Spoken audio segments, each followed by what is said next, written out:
The always eclectic Flaming Lips recently performed 2 sold-out shows at one of the creepiest venues in the band's illustrious yet strange career at the Hollywood Forever Cemetery.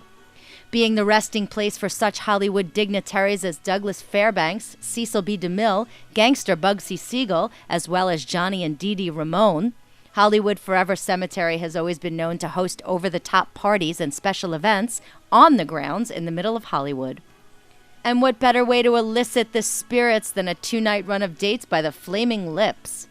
On night 1, which took place June 14, 2011, the Lips tore through the entire album The Soft Bulletin, and on night 2, the band did a rendition of the entire record, Dark Side of the Moon by Pink Floyd, which weaved in and out of songs from The Wizard of Oz.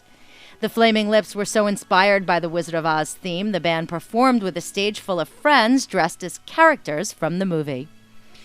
Artisan News caught up with lead vocalist of the Flaming Lips, Wayne Coyne, to get his thoughts on performing at Hollywood Cemetery and doing something special for the fans in a cool atmosphere.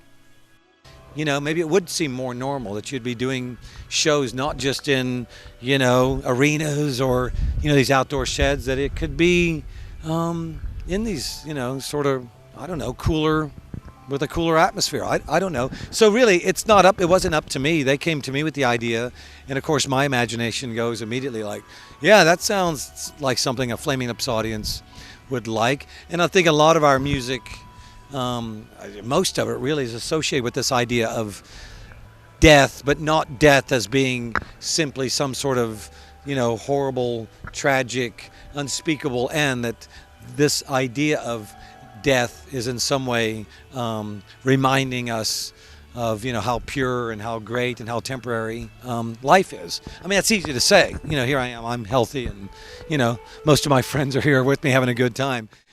He also talked about why it's so stressful for the band to perform complete albums from front to back. But we've only done it a couple of times. The Dark Side of the Moon, I think the last time that we did Dark Side of the Moon was at Bonnaroo that Rick was just talking about. So I guess it makes it special because we just don't do it very often. And part of what makes it so stressful for us, is there is something about when you get to play, not necessarily the same thing every night, but you play a certain, dynamic of a show. You do these songs, you kind of have a range of dynamics that you're doing.